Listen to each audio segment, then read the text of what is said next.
Rádio Metropolitana, a nova rádio do Grande Porto para todo o mundo.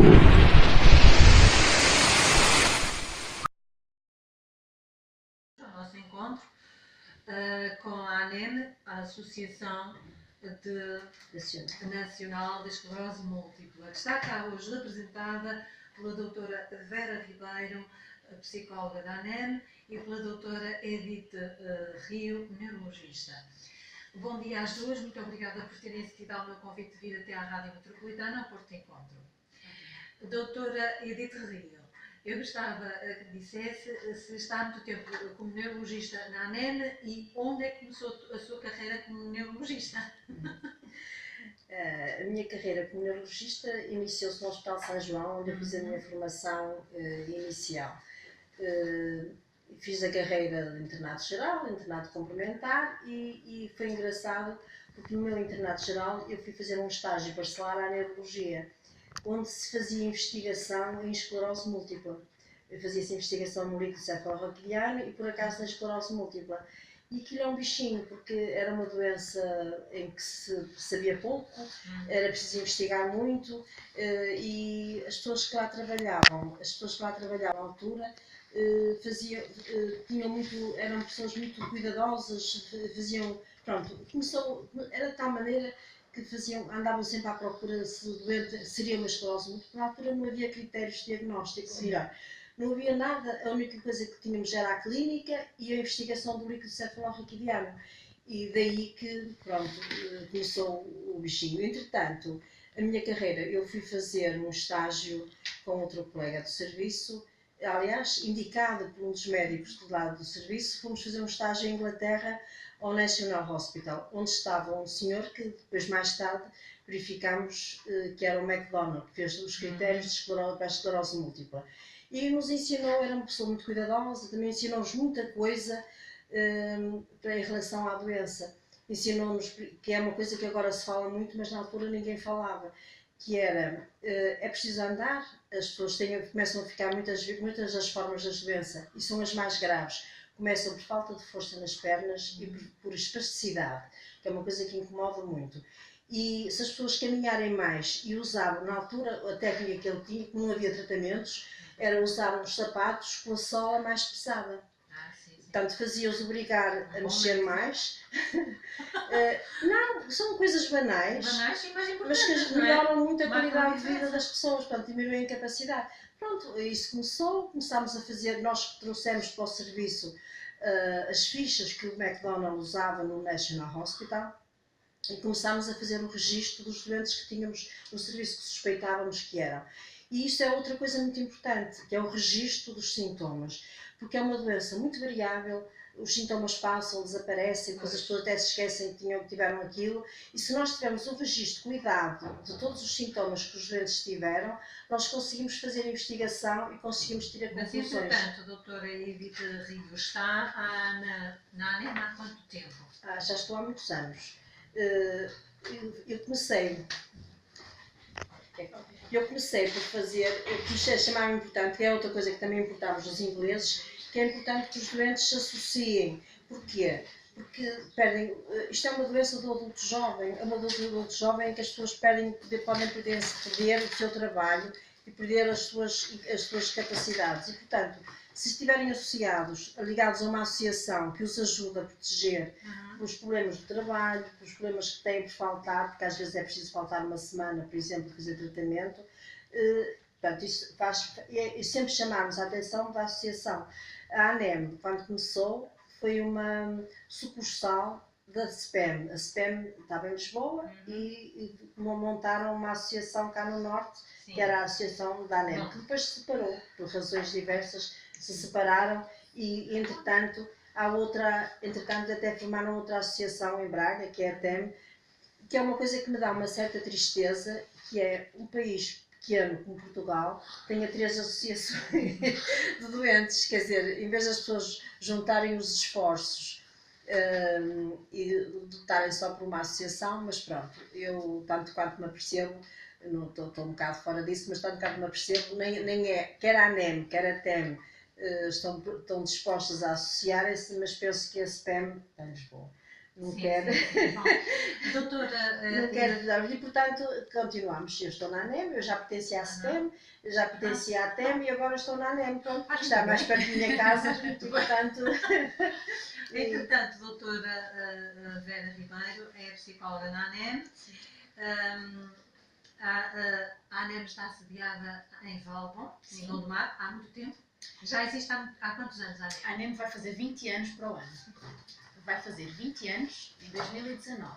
Sempre esteve sediada na zona de Gondomar. E não foi... nestas instalações, teve umas outras. Estas depois foi um contrato comodato que houve com a Junta de Freguesia de Valbom e é onde nós estamos no presente momento. Muito bem.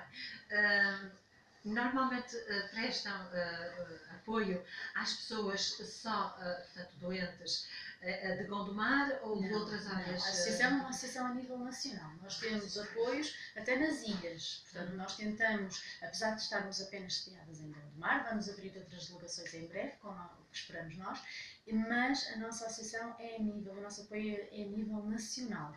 Nós fazemos ações de sensibilização pelo país, no sentido de estarmos mais próximo das pessoas. Também temos os contactos presenciais, os apoios presenciais, como não presenciais.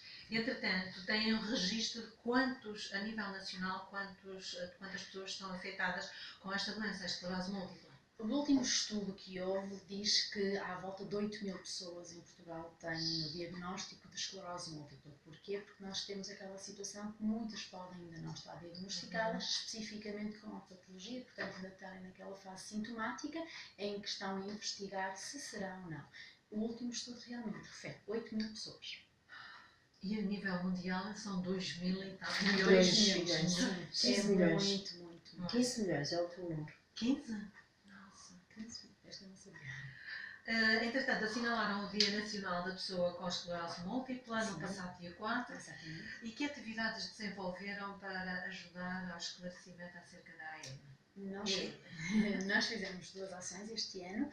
A primeira ação foi na Escola Superior de Enfermagem do Porto. Um workshop, Um não é? workshop, sim. A doutora Edith esteve lá, não Foi é? uma das palestrantes, a doutora Edith. Depois tivemos um enfermeiro que está no ativo e que está no ativo com contacto direto com a esclerose múltipla, porque achamos que era uma população algo interessante. São futuros profissionais, são futuros clínicos, nunca sabemos se vão ou não entrar em contacto com esta patologia. Portanto, os estudantes achamos que era uma mais-valia dar a conhecer um bocadinho esta questão. E a segunda parte, o segundo evento, vamos dizer assim, foi a parte da tarde, que fizemos aqui no Centro Hospitalar do Porto, no auditório, que foi no auditório do Hospital Santo António. Foi organizado com a consulta de neuroimunologia também, a doutora Ana Martins, que faz parte do nosso Conselho Técnico-Científico, que também organizou, e foi uma segunda parte, com palestras, onde se falou de diversos temas, como a gravidez, o exercício físico e Eu outros. gostava muito que, entretanto, fosse desmistificado, mas, doutora Edith Rio, eu gostava que esclarecesse os nossos ouvintes o que é isso, ao fim e ao cabo, da esclerose múltipla, não é? Porque não é estar esclerosado. Não tem nada a ver. O termo esclerose múltipla vem da descrição das lesões cerebrais. Os primeiros casos autopsiados, que foram descritos por Charcot, aparecia no exame anatomopatológico pequenas zonas que eram brancas, esbranquiçadas, esclerosadas. O cérebro estava esclerosado naquelas zonas e, portanto, como havia múltiplas zonas, ficou o nome. Apesar de tudo, é um nome bem posto, os franceses chamavam esclerose em placas, porque tinha as tais placas, e depois passou-se para múltipla pelos ingleses e, portanto, ficou essa denominação. Mas é um nome bem posto porque é uma doença global. A esclerose múltipla não atinge só o cérebro, atinge todos os órgãos, todos, é uma doença de todo o organismo. Os doentes têm muitas vezes doença da tireoide associada, tem muitas vezes doença cardíaca associada, ligeira, que tem uma disfunção autonómica, não é uma doença cardíaca vulgar, é uma doença cardíaca, funcional. Tem atingimento do fígado e independentemente das consequências dos tratamentos que agora temos. Porque os tratamentos também fazem doença para tratar uma coisa, muitas vezes complica a outra. Mas o atingimento é global. Entretanto, eu gostava muito que nos falasse de alguns é alguma coisa, de alguns mitos que as pessoas pensam que por ter esclerose múltipla não podem fazer exercício físico, não podem ficar grávidas no caso da mulher. Isso são mitos de facto ou tem alguma... São mitos, efetivamente. Obrigada pela pergunta, porque é uma pergunta muito importante. São mitos, efetivamente. As pessoas com esclerose múltipla, para já, a esclerose múltipla é muito diversa. Aliás, o que torna difícil o várias formas diagnóstico. de manifestar-se, não é? Não é só várias formas. Dentro da mesma forma, pode haver formas muito graves e muito incapacitantes e formas menos incapacitantes. E as pessoas às vezes sentem-se tão bem, por exemplo, na forma com surtos. As pessoas até começam a fazer tratamento, já estou a correr bem, mas depois ficam sem sintomas nenhum, desaparecem. E há sempre a tendência, assim, para que é que eu estou a fazer tratamento quando eu não tenho nada, eu estou curada.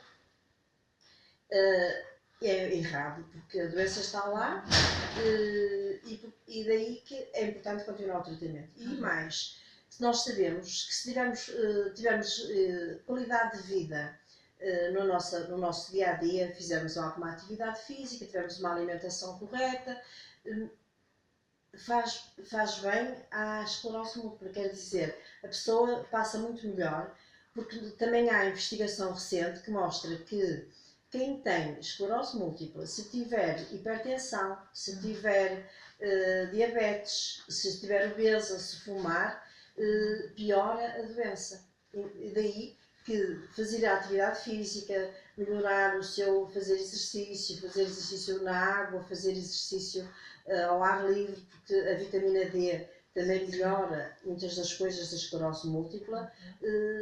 Isso tudo faz com que as pessoas tenham menos sintomas e passem melhor, tenham melhor qualidade. Sobretudo, não degrade tanto, porque a doença não é uma doença do adulto jovem. O grande problema, um dos grandes problemas é que, além de pode ser incapacitante, vai alterar a qualidade de vida para mais tarde. E, portanto, as pessoas vão envelhecer muito mais cedo, de uma forma má, porque nem sempre envelhecer é mau.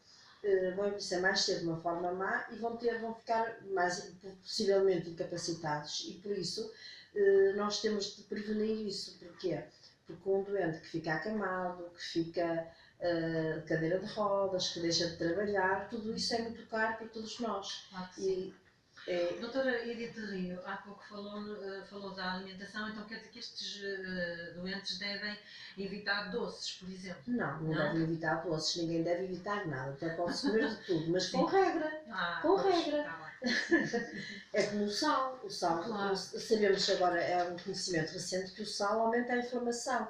Isto é uma doença, de modo geral, uma doença inflamatória. Não é por hipertensão, é porque aumenta a inflamação. E, por exemplo, os doentes têm muitas vezes o tratamento de fazer corticoides. E os corticoides aumentam a absorção de líquidos, portanto as pessoas ficam inchadas.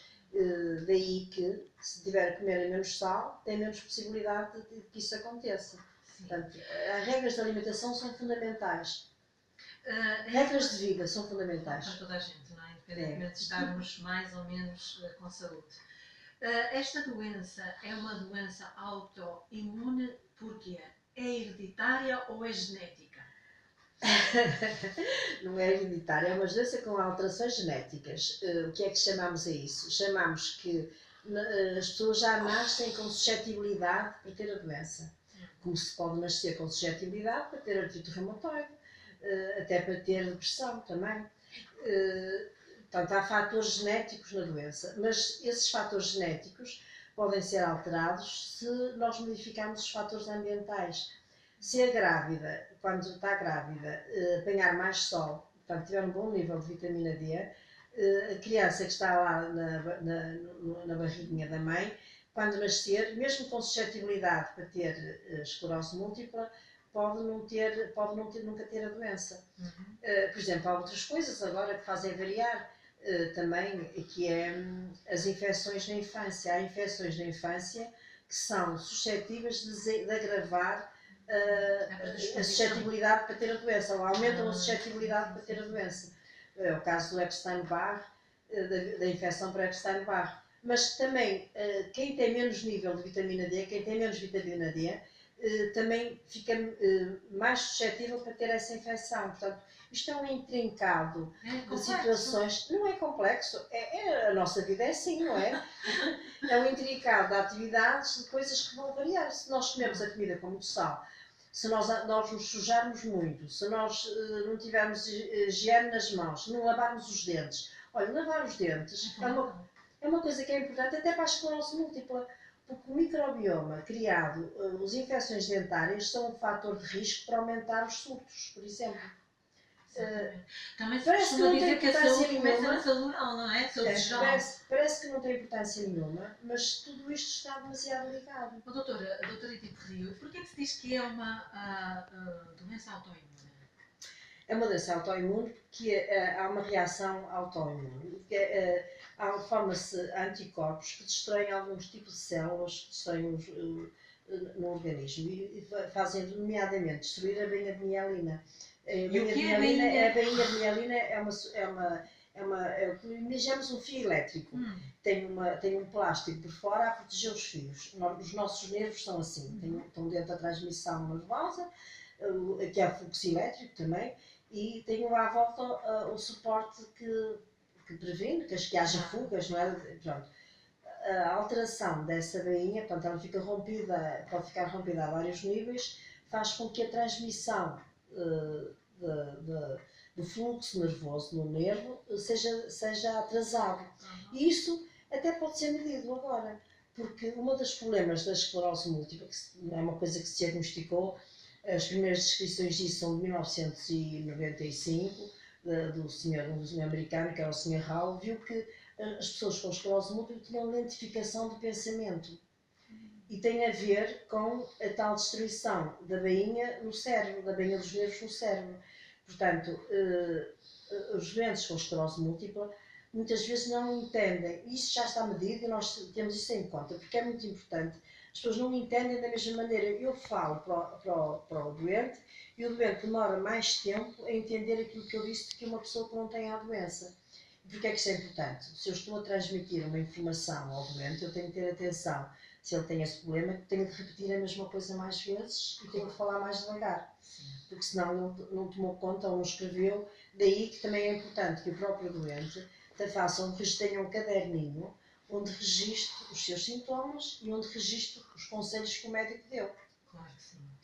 Porquê que é uma doença que atinge mais mulheres? O que é que nós temos de especial para sermos atingidas? Temos as hormonas. Todas as doenças autoimunes são mais frequentes nas mulheres do que nos homens. A artrite reumatoide também é, o lúpus também é, e portanto todas são mais frequentes. Mas tem uma vantagem. São mais frequentes, mas são menos graves do que nos homens. É importante que a gente faça critérios de prognóstico na doença e há critérios bem definidos em relação se a doença vai ser mais grave ou menos grave. E porquê? Porque é importante escolher o tratamento para a doença. Se nós, à partida, soubermos que é uma doença muito grave, nós temos de usar logo de entrada um fármaco potente. Se é uma doença menos grave, podemos usar um fármaco menos potente, mas também com menos riscos, não é? Os homens têm formas mais graves. Se a doença começa mais tarde, e habitualmente os homens começam mais tarde, também é um fator de prognóstico. Outro fator de prognóstico importante é o tempo que medeia entre o primeiro surto e o segundo surto da doença. Se foi anos entre a primeira manifestação e a segunda manifestação, nós podemos pensar que é uma doença menos grave. Se o tempo foi muito curto, 1, 2, 3 surtos seguidos, então temos de atacar rapidamente porque é uma doença grave. Imagina que há uma pessoa que aos 24 anos, neste caso é do sexo masculino, aos 24 anos é diagnosticado a esclerose múltipla. E passado, agora com 32 anos, chega ao hospital com problema. E de repente a parte esquerda dele fica toda imobilizada, portanto, paralisado. E ele deixa de falar, ou seja, nós temos que o induzir a falar. Olha, diz isto, diz sim, diz não. Este tipo de esclerose pode ser a tal esclerose que não é remitente ou recorrente, mas pode ser a tal que é secundária, mas mais progressiva e mais agressiva? Não, essa forma não é assim. Quer dizer, a forma progressiva é diferente. A esclerose múltipla é sempre progressiva. sempre progressiva, o que é uma progride por subtos, outra progride continuamente, como se fosse uma montanha. E qual das duas é mais grave? A progressiva, a primária progressiva. Primária progressiva é sempre mais grave. Até porque a maior parte dos medicamentos que há, os primeiros que houve, agora já há diferentes, mas os primeiros que agora tinham um efeito anti-inflamatório. E quando há estes subtos que desaparecem é porque há inflamação que desaparece. Portanto, e a esclerose múltipla tem sempre inflamação e neurodegeneração. Sempre, sempre. Que é, nas umas formas predomina a inflamação, noutras formas predomina a neurodegenerescência. Portanto, este tipo de situação em que há paralisia do membro superior e inferior de um dos lados do corpo, são sequelas, não é? Não, pode não ser sequela, pode ainda ser. Pode haver uma reversão do quadro? Sim, pode haver uma reversão do quadro, depende da lesão, da localização da lesão, se conseguiu apanhar, como é que é, a extensão, porque há uma forma de esclerose múltipla que é a forma pseudotumoral, que é rara, mas existe, em que há uma lesão como se fosse um tumor. A lesão é muito extensa, é localizada a um hemisfério e aquilo deixa-nos muitas vezes a dúvida se é mesmo um tumor. Já há casos em que foram biopsadas a lesão, o cérebro foi feita uma biópsia para ver o que era exatamente. Pronto, e isso permite-nos ver. Primeiro, ninguém se acreditava que era uma esclerose múltipla e chegou-se ao diagnóstico de esclerose múltipla e fez tratamento e recuperou completamente. E houve outro que teve dos meus casos, houve outro que teve uma complicação na biópsia e ficou hemiplégico definitivamente, não pela doença da esclerose múltipla, mas pela lesão que foi que aconteceu, que pode acontecer na biópsia. Portanto, a biópsia é sempre um exame com risco e pode acontecer. Mas, doutora Vera Ribeiro, que tipo de apoio a ANEM disponibiliza para os doentes com esclerose múltipla a nível psicológico? O que é que eles procuram na doutora Vera Ribeiro? Cada caso é um caso. É evidente. Isto aí não vamos generalizar, porque isto depende muito na fase em que nos procuram, se foram diagnosticados no momento, se já têm o diagnóstico há algum tempo, isto depende também do tipo de apoio que têm, quer familiar, quer na sua rede social de amigos, de conhecidos, portanto, tudo isto é variável. Acima de tudo, é uma mais-valia já nos procurarem porque estão abertos estão suscetíveis a terem um acompanhamento, terem um apoio e a partir daí, do caso que nos aparece à frente, nós podemos trabalhar. Portanto, muitas vezes não só na parte da psicologia, mas também na parte de outra área, técnica, como por exemplo da reabilitação, na nossa equipa multidisciplinar, nós sempre que vemos que há necessidade, nós fazemos a consulta de equipa e, se necessário, vai para outra colega também para ajudar. Imagino que há alguém que a procura, que tem a esclerose múltipla. Sim. Quais são os primeiros passos? Vocês têm que fazer uma triagem da pessoa, uma abordagem, o que é que se faz? Aqui primeiro, exatamente, vamos tentar criar aqui uma relação empática, minimamente, não é? Porque vir ter connosco, não nos conhece de lado nenhum, vamos fazer questões que são um bocadinho íntimas e são questões que nem sempre estamos dispostos a falar. Não é? Há casos que nos acontecem, há casos que vem o doente e que vem a familiar e o doente nota-se que está incomodado porque o familiar é que está a falar porque ele não quer ali estar. Portanto, tudo isto é muito importante. Acima de tudo, eu acho que é importante respeitar o tempo do doente, respeitar o espaço do doente. Há sempre a fase de negação, há sempre a fase de rejeição, há sempre a fase de não aceitação disto, não só pelo doente, muitas vezes também pela família. Mas focando-nos no doente, é importante que a gente o consiga ouvir, consiga perceber e consiga, naquele momento inicial, criar uma relação que não é imediata, que se vai criando, no sentido de mostrar que estamos ali para o ajudar, não estamos ali para definir a sua vida, mas sim para o orientar naquilo que nos é possível orientar, para que ele tenha qualidade de vida e que atinja um determinado bem-estar, que seja o bem-estar dele. Esse tipo de apoio que a ANEM propicia aos doentes com esclerose múltipla é pago pelo doente? É pago pela Segurança Social? Como é que para usufruir dos nossos serviços, nós apenas solicitamos que eles sejam nossos associados. Quem é nosso associado tem acesso a este tipo de apoio, não só apoio psicológico, como de serviço social, apoio da reabilitação na parte da terapia ocupacional, portanto, há este apoio. Nós temos na associação, com o apoio da Segurança Social, sim, a funcionar um CARPD, que é um Centro de Atendimento, Acompanhamento e Reabilitação para Pessoas com Deficiência.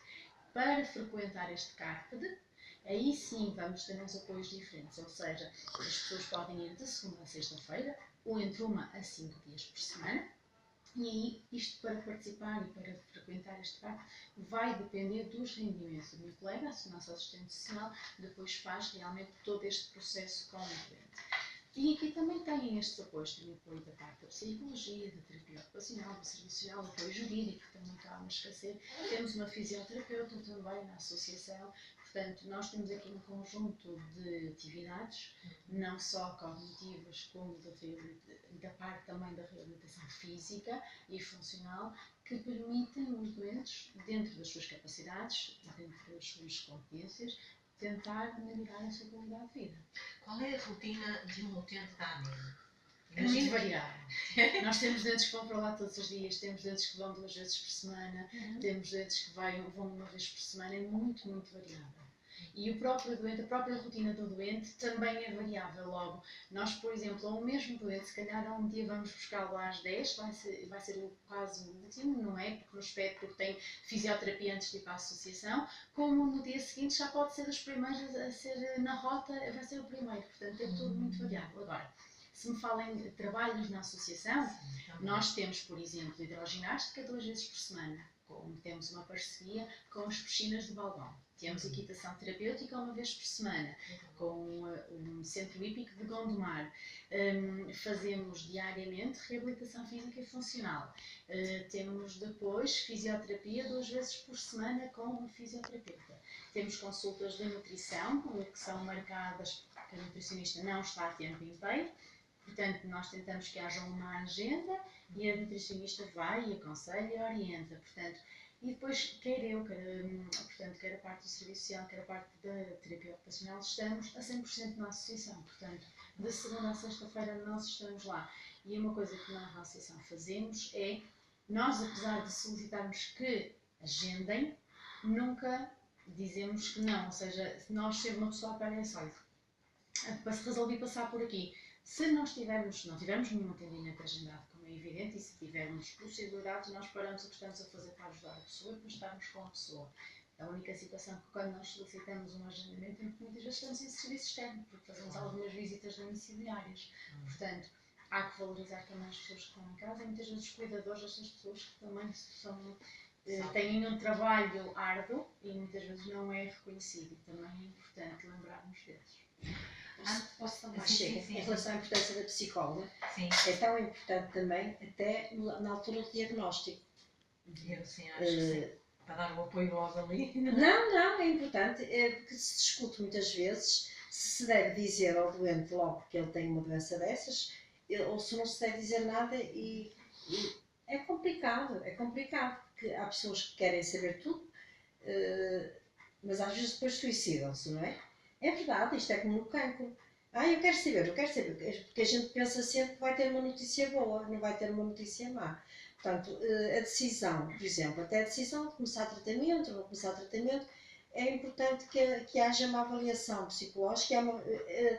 Em alguns sítios, a psicóloga está na decisão de dizer ao doente o que é que tem. Agora, com as novas tecnologias, os doentes já nos chegam às vezes a dizer assim, eu acho que tem esclerose múltipla.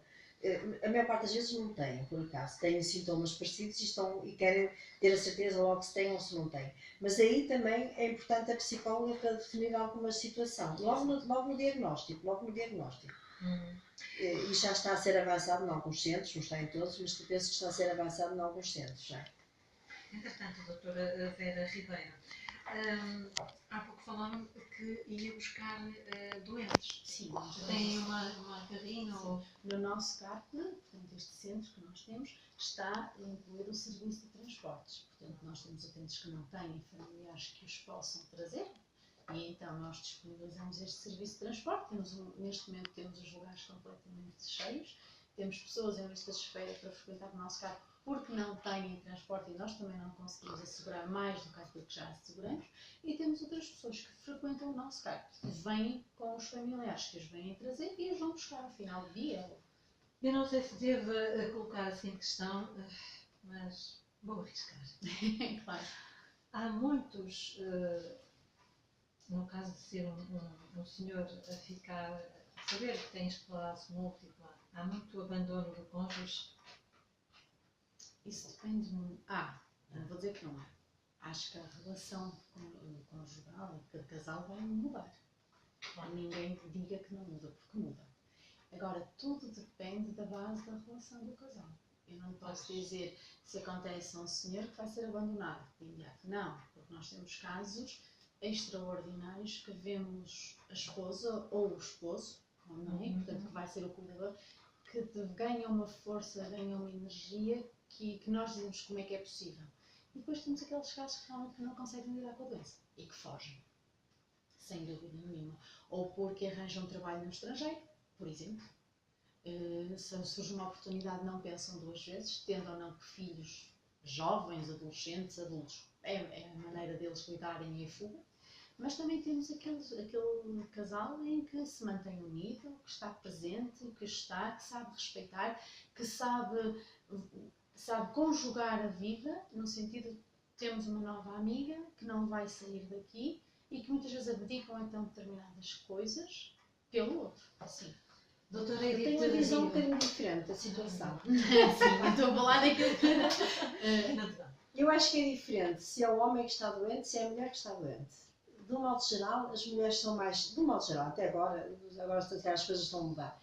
Mas até agora as mulheres eram mais fiéis e, pelo menos, tinham mais uma atitude mais... Pode ser falsa, mas uma atitude de ajuda em relação ao marido doente. Portanto, os homens, de um modo geral, não é regra também, porque há muita gente, eu até conheço, olha, para no café comigo, um senhor que lá vai a mulher, ela está muito incapacitada, tem uma esclerose múltipla, está muito incapacitada e ele anda com ela para todo lado e realmente deixou muitas das coisas da sua vida para poder apoiá-la.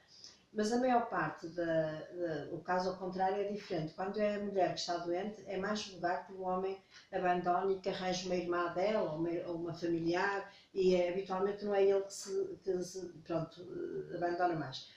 Até porque também a esclerose múltipla dá alterações da esfera sexual. Portanto, as pessoas ficam com uma diminuição da libido, além de outros inconvenientes que têm. Mas isso também faz algumas limitações e, portanto, a esclerose múltipla não vai só afetar a memória, como também vai, ao fim e ao cabo, haver ali uma disfunção sexual. Sim, não é? sim.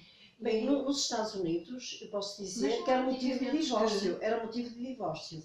Como ao contrário das doenças psiquiátricas, que a pessoa tendo uma doença psiquiátrica, o marido não pode divorciar-se. Era, não sei como é que está agora isso, mas era assim. Na esclerose múltipla era um motivo que permitia o divórcio. Portanto, isso.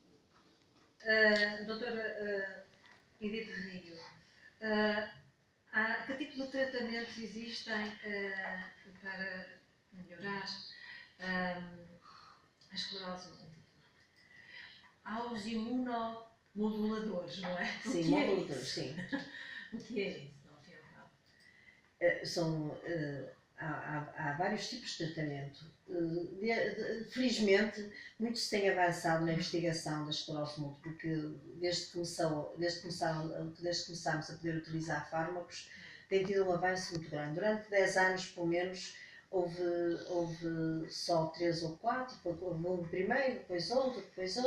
Neste momento há mais à volta de 20 medicamentos novos para os diversos tipos de esclerose múltipla. Portanto, já dispomos de fármacos para as formas com recorrências e remissões e para as formas progressivas, quer para a secundária progressiva, quer para a primária progressiva, quer para outras situações que pareciam esclerose múltipla antigamente e que agora se verificou que não são esclerose múltipla, são variantes, como a neuromielitótica, e que é muito similar à esclerose múltipla, mas atinge sobretudo os nervos ópticos e a medula espinal. E a medula espinal também é atingida na esclerose múltipla e quando é atingida torna muito mais incapacitante a doença porque as pessoas ficam com limitação no andar. Daí que é muito importante haver tratamento para essa parte. Há tratamentos para os surtos e há tratamento para alterar a evolução da doença, que são os imunomoduladores mais frequentes. Antigamente também tínhamos imunossupressores, mas isso alterava, tinha muitos inconvenientes e o grande avanço que tem havido é nos imunomoduladores. Alguns deles, os novos, têm alguma atividade, pequena atividade imunossupressora, mas diferente da antiga. E há fármacos novos agora que só são utilizados 3 ou 4 vezes, não são mais, e depois o efeito fica durante muito tempo. Não sabemos quanto ainda, porque ainda não temos tempo suficiente para avaliar o que é que aconteceu. Mas depois esses tratamentos têm que ser complementados com fisioterapia, terapia da fala, suar a camisa. Não é, eu acho que não é assim. Os tratamentos é que complementam a fisioterapia. A fisioterapia e a atividade psicológica, a alimentação é para sempre, logo desde o princípio da doença. E estes tratamentos complementam isso. Quer os tratamentos dos surtos, quer o tratamento da doença em si, complementam a vida normal da pessoa. E a vida normal da pessoa tem de ser, quem tem estes problemas, como quem teve um AVC, também tem de fazer fisioterapia continuada. Pois. Não é fazer 1 mês ou 15 dias e depois deixar, não. Tem de ser sempre. Doutora Edith Rio, mas é possível que um doente que tenha paralisado um dos lados do corpo volte a mexer esse... É possível, mas nem sempre acontece. Depende da forma da doença, depende da forma. Mas, de modo geral, na esclerose múltipla, de modo geral, regride. Pode não regredir completamente, mas regride. Portanto, na esclerose múltipla, regride. Quando não regride completamente, nós devemos pôr em causa o diagnóstico, até por vezes, que é uma coisa que o diagnóstico é difícil e nem sempre há erros de diagnóstico, que é uma coisa que não é nenhum drama, porque aliás, de tal maneira que os critérios têm vindo a variar. Os critérios de agora são completamente diferentes dos critérios de há 20 anos atrás. Porquê? Porque é importante começar o tratamento mais cedo e diagnosticar mais cedo, portanto, fica mais sujeito também a alguns erros. Quando as coisas estão complicadas, cada um de nós deve pensar nisso e todos os serviços fazem isso, pôr em causa o diagnóstico e rever a situação, se é mesmo ou não uma esclerose múltipla. Daí que esporadicamente se faça uma biópsia cerebral para ver o tipo de alteração que tem, que eu falei há bocado. Sim. Esporadicamente podemos ter de fazer isso. Há pouco também dizíamos que o doente com esclerose múltipla fica com problemas de memória, pode ficar com dores crónicas, com depressão, disfunção sexual. Mas existem soluções para estes problemas? Existem. Para já, preciso fazer o diagnóstico de certeza do que é que a pessoa tem. E depois existe estimulação cognitiva, quer com fármacos, quer com atividades. E há programas de computador dirigidos para isso. Há programas e há medicação. Podemos usar o mesmo tipo de medicação que usamos, por exemplo, no Alzheimer, para melhorar a função cerebral. Pelo menos para parar aquela evolução da doença. E depois a atividade física também melhora a atividade psicológica. E depois temos o canto e outras coisas assim que faz muito bem. Melhora a depressão. E melhora a evolução, porque se nós estivermos a aprender música, nós estamos a melhorar a função cerebral. A música é uma coisa importante. A aprendizagem da música parece que não, mas é muito importante. Acho que sim. E há outra coisa que eu acho, que é a depressão da esclerose múltipla. É uma depressão diferente da depressão de outras doenças. Porquê? Porque antigamente pensávamos que, como é atingido o adulto jovem, e ficou sem o seu trabalho, ou não podem trabalhar da mesma maneira, não sabia se podia ter filhos ou não no caso das mulheres, agora sabe-se que pode e deve, porque a doença, a gravidez melhora a doença, mas a pessoa ficar incapacitada pode ficar deprimida, mas não. A depressão da esclerose múltipla é mesmo pelas alterações cerebrais induzidas pela doença, portanto é uma depressão diferente. Não é tão grave como as outras depressões, mas existe e, portanto, nós, se conseguirmos compensá-la com a atividade física, com a atividade psicológica, é melhor do que estarmos a tomar mais um fármaco. Claro que sim. Qual é o prognóstico depois da cura da EM, esclerose múltipla tratada? Qual é o prognóstico? Há probabilidade de cura? Neste momento, nós já consideramos uma coisa que é chamada cura clínica, que é o NIDA, No Evidence of Disease Activity, e consideramos que quando a pessoa está sem sintomas de novo, portanto não tem sintomas de novo, não tem lesões de novo na ressonância magnética e as lesões que tem estão estabilizadas, porque as lesões às vezes parecem que estão estabilizadas, mas de repente ficam ativas outra vez e, portanto, isso faz com que haja surtos. É isso? Mas se vamos repetindo os exames, o doente não tem clínica, não agravou a clínica, não tem lesões de novo, e nós consideramos a cura clínica. E isso, consideramos isso ao fim de 5 anos ou 10 anos, entre 5 a 10 anos, sem esses sintomas. E, de um modo geral, agora discute-se se vamos parar o tratamento ou não vamos parar o tratamento que as pessoas fazem. Isso é discutível. Eu, no meu conceito, não parava. Mas depende depois também da toxicidade dos fármacos que se usa, o tipo de fármacos, se passamos por um menos intenso que o que estamos a fazer, isso ainda está em discussão. A nível científico, doutora Edith Rio, há alguém neste momento que esteja a fazer tudo no sentido de acabar ou inovar ou haver uma cura ao fim e ao cabo para a esclerose? Há muitos centros. Olha, Estou-me a lembrar disto em Inglaterra foi um dos sítios que mais, porque é onde havia muito mais doença que havia do que cá. Isto depende do nível de vitamina, do nível de sol que temos, não é? Para termos mais ou menos vitamina D. Nos trópicos temos uma quantidade de doentes, no norte da Europa temos outra. Nós estávamos no meio, mas tínhamos uma percentagem um bocadinho mais baixa que os ingleses.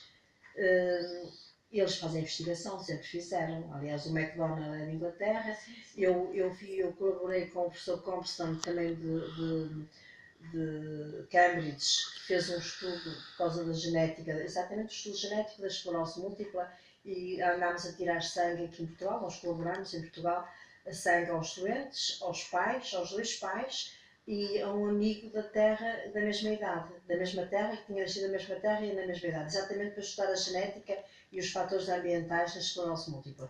Isso foi feito já há uns anos, a investigação continua, chegaram às conclusões genéticas. Aliás, tenho aqui um trabalho publicado recentemente pela Universidade do Minho e várias outras pessoas que fizeram colaboração com o professor Compston de Cambridge, e também para estudar qual é a progressão da doença e a importância de tratar precocemente a doença. Quanto mais cedo nós tratarmos os doentes, menos incapacidade eles vão ter no futuro e mais possibilidade temos de atingir essa fase do NIDA, do No Evidence of Disease Activity, portanto, chamada cura clínica, porque tempo também é cérebro aqui nesta doença.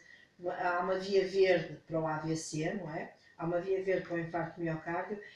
Isto é a via verde para a esclerose múltipla, é tratá-la precocemente. Doutora Edith, mas eu vi na página, no mural da ANEM, uma notícia que falava no Instituto Karolinska em Estocolmo, Suécia, em que uma equipa de cientistas, que incluíam 2 portugueses, investigou um grupo de células que produzem mielina e percebeu que podem desempenhar um papel central na progressão da esclerose múltipla, identificando um potencial alvo para novas terapias. Sim. O que é muito bom, não é? Sim, o Karolinska, eu estive lá. O Karolinska faz investigação em líquido cefalorraquidiano desde há muitos anos. No princípio da minha carreira, o meu serviço colaborava com o Karolinska a fazer a vida normal, digamos, do trabalho de rotina. Mas isso é muito importante, Eles falam de umas células com o nome de oligodendrócitos que ajudarão... São as células do nosso cérebro. Ajudarão a prevenir maiores estragos, uma vez que produzem mielina. Sim, são as nossas células cerebrais, é chamada então quer dizer que poderemos vislumbrar uma luz ao fundo do túnel para estes doentes? Ouça, é a doença em que mais se investiga neste momento.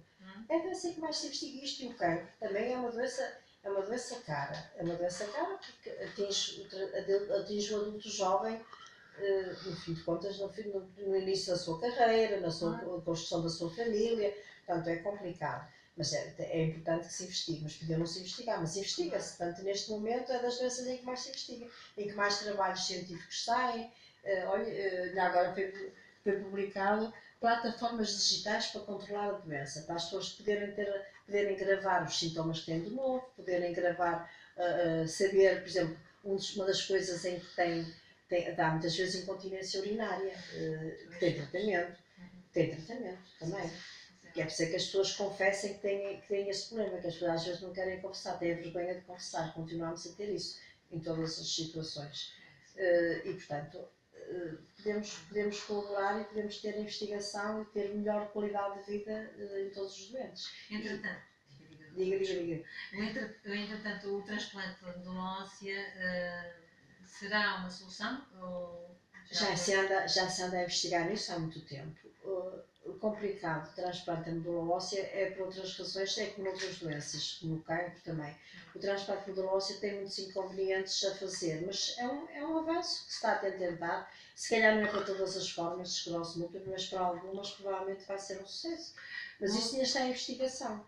Doutora Edith Rio, uma pessoa que seja acometida com a esclerose múltipla, tem um diagnóstico que já foi há uns anos, mas agora tem um agravamento da doença e está neste momento internado. Imaginemos que esteve no Hospital São João, agora vai para Valongo e de Valongo irá para Valadares e tal. E eu gostaria que me dissesse quando é que esta pessoa poderá voltar à sua atividade profissional. Uma pessoa que tem este problema grave. Não se pode dizer assim. E as empresas não deveriam ser sensibilizadas para atenderem estes casos, porque os doentes vão ter outro tipo de resposta, que não era o mesmo. Sim, é assim. Eu penso que as pessoas estão todas sensibilizadas para isso. Há empresas que não é? Infelizmente, isto é como os pais que deviam educar bem os filhos e não educam, às vezes, não é? E às vezes educam e eles deseducam. Não, é complicado. Outros. Nós criticarmos os outros, às vezes é complicado, porque não sabemos tudo o que está a passar, mas eu penso que todas as instituições neste momento são sensibilizadas para isso. Agora, que depois que digam, fazem coisas que depois na verdade não fazem, acontece. Mas que, olha, em Valadares tem umas belíssimas condições para ter os doentes com esclerose múltipla a fazer fisioterapia, por exemplo. Tem o sol, tem tudo isso que está a acontecer. Eu visitei um centro de reabilitação na montanha, que é em Valence, onde todos os quartos os doentes eram internados para fazer fisioterapia e os quartos cada quarto tinha uma bicicleta lá dentro, se a pessoa quisesse fazer a ginástica quando estava internada, além da máquina que tinha para fazer a atividade física, portanto, fazia atividade todo o dia. Era mesmo internado para isso. Porquê é que as pessoas iam a Cuba e tinham sucesso? Porque chegavam de manhã à unidade de fisioterapia, e saíam à tarde e estavam todo o dia a fazer fisioterapia, 1 hora, e tinham um terapeuta para cada pessoa. Quer dizer, um bocadinho diferente das nossas clínicas de fisioterapia cá. Doutora, mas saber-me-á dizer, a mim e a todos os ouvintes que estão a escutar-nos neste momento, o que é que o Polo de Valongo, portanto, o São João, transfere estes doentes com esclerose múltipla para Valongo? E o que é que Valongo oferece a estes doentes? E depois o que é que Valadares oferece? Porque há ali um intercâmbio. São João, Valongo, Valadares. Olha, eu não conheço Valongo, nunca lá fui, não faço ideia como é que está a funcionar, não tenho ideia. Valadares, eu já fui lá visitar, aliás tentei fazer lá em Valadares a clínica que eu fui ver em Valence, na Suíça, que era uma clínica de reabilitação. Achei que era... Pronto, penso que em Portugal nunca temos condições, não sei se tem a ver com dinheiro, se tem a ver com a nossa personalidade, nunca temos condições para ter as coisas a funcionar da mesma maneira. A Perlada tem muito boas condições, já há doentes internados a fazer, mas a minha experiência é que eles não fazem tanta como aquela que deveriam fazer, de modo geral. Se calhar eles têm uma visão errada porque havia outra que funcionava sempre continuada e portanto eles fazem aquilo que podem, pela disponibilidade que têm, mas eu penso que mesmo assim estão a tentar fazer o melhor que podem. Mas que nunca é igual àquilo que eu vi fazer nem em Valence, nem em Cuba, nunca é igual. Nunca é igual. E não é possível a doutora Edith entrar Ah, não, e não. vamos fazer isto. Tem que ser assim. Tem que ser Eu nem assim. na minha casa consigo fazer aquilo que eu gostava de fazer. Doutora Eva Ribeiro, as histórias múltiplas surgiu da necessidade de partilhar diferentes vivências relativas à esclerose múltipla, bem como esclarecer dúvidas e desmistificar. É esse? Sim. Fala-me deste projeto. Este projeto foi um projeto que nos foi apresentado por um laboratório, um laboratório farmacêutico, em que realmente o grande objetivo era nós termos testemunhos reais a nível nacional, ilhas, e permitir transmitir pela primeira pessoa realmente o que é viver com esclerose múltipla. Portanto, foram feitos a nível nacional encontros, alguns em hospitais, quando foi permitido, outros não em hospitais, noutros locais, mas em que foram igualmente ricos em testemunhos, em que foi-nos possível ouvir as pessoas falarem das suas experiências, partilharem experiências com quem estava na audiência. Tivemos um moderador que sabia captar, do que eu estive presente, portanto, que sabia captar, que sabia incentivar, que sabia pôr as pessoas à vontade no sentido de partilharem, e de onde surgiu depois a ida à Assembleia da República, no Dia Nacional da Esclerose Múltipla, tentarmos chegar aos nossos governantes mais sobre a esclerose múltipla, mais sobre a patologia, mais sobre as pessoas que convivem com ela, mais sobre os cuidadores de doentes com esclerose múltipla, para que também tenham conhecimento da realidade que é a esclerose múltipla. E qual foi a receptividade na Assembleia? Eu não estive presente, no entanto, daquilo que nos chegou, acho que foi bastante positivo.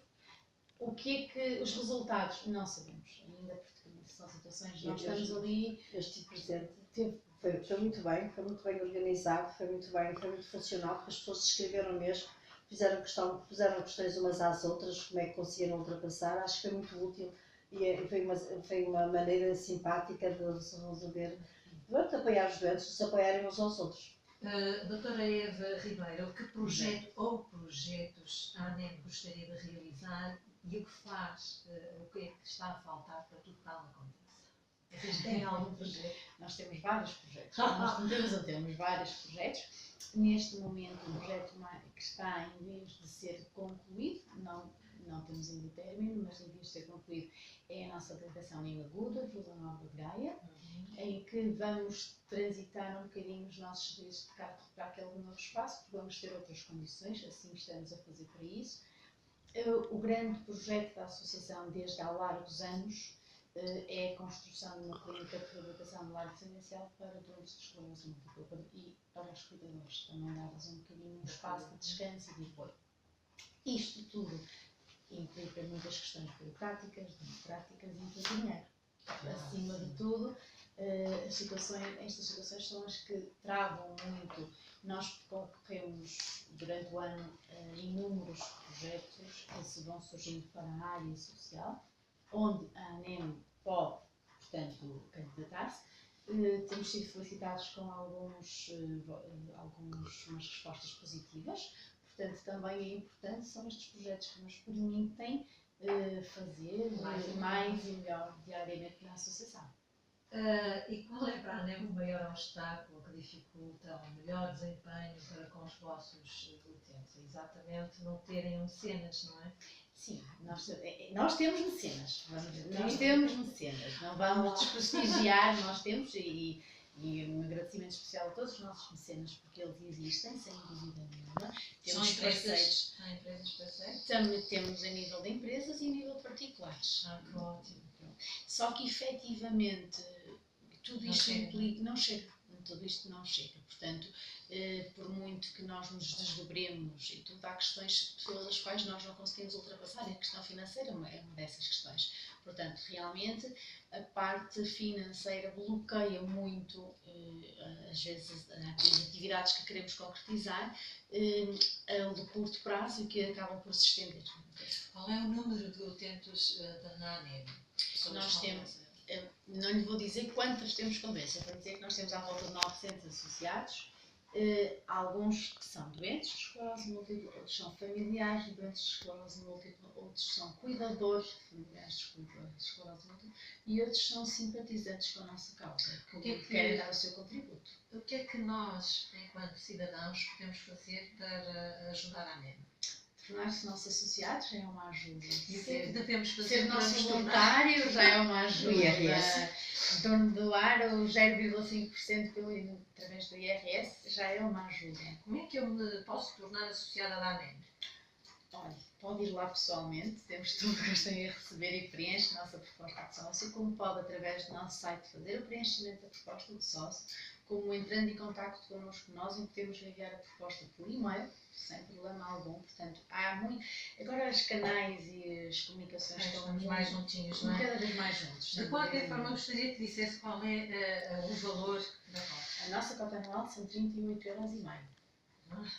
Que pode pagar anualmente, semestralmente, trimestralmente. Portanto, há depois esta possibilidade de repartir o valor, porque há pessoas que preferem pagar não só todo, não só bulto, como há outras que preferem dividir. Nós não somos rígidos. E depois temos outra situação. Nós, na associação, não damos resposta única e exclusivamente aos nossos associados. Nós damos resposta a todas e quaisquer questões que nos chegam, sendo ou não associados. Ou seja, não é condição sine qua non para nós darmos um apoio, de fazermos um atendimento, darmos... Não. Nós, o primeiro contacto, nós não fazemos questão que seja associado. O IRS nunca sai. O IRS, o 0,5%, basta pôr um quadro 9, pôr o nosso contribuinte e para nós é normal. Agora o 11. Peço desculpa. Antigamente era o 9, agora passou para o 11.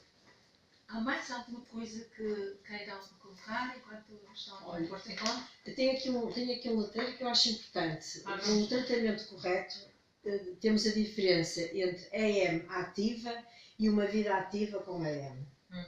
Portanto, se os doentes fizerem o tratamento corretamente, têm possibilidade de ter uma vida ativa com AM, que é uma coisa importante. Isso é uma boa mensagem que deixa aqui a todos os nossos ouvintes. Entretanto, a doutora Eva Ribeiro quer deixar uma mensagem, algo acima mais? De tudo, que a ANEM está disponível para todos os doentes, para todos os familiares, para todos os cuidadores, não só de esclerose múltipla, nós abrangemos também doenças de foro neurológico. Nós não estamos exclusivamente para a esclerose múltipla e nós temos, sempre que temos possibilidade de apoiar, de ajudar, nós estamos lá. Acima de tudo, é só entrar em contacto connosco. Excelente.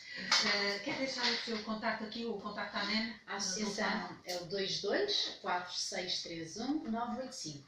Isso é muito rápido. Quer que eu repita? 22 4631 985. E o site? O site www.anem.org.pt. E eu queria agradecer a ambas, à doutora Edith Rio e à doutora Vera Ribeiro, o facto de se terem disponibilizado para falar de algo tão importante. E nós agradecemos o Posso convite. dizer uma coisa, sempre que a ANEM precisa de algum doente que tenha dúvidas, contacta a ANEM e vamos lá ter uma entrevista com ele. Sem dúvida. Que bom.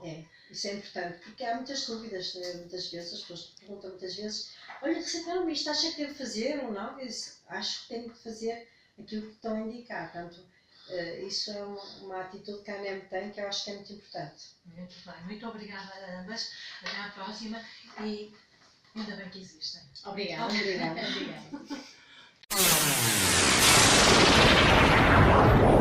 Metropolitana, a rádio feita a pensar em si.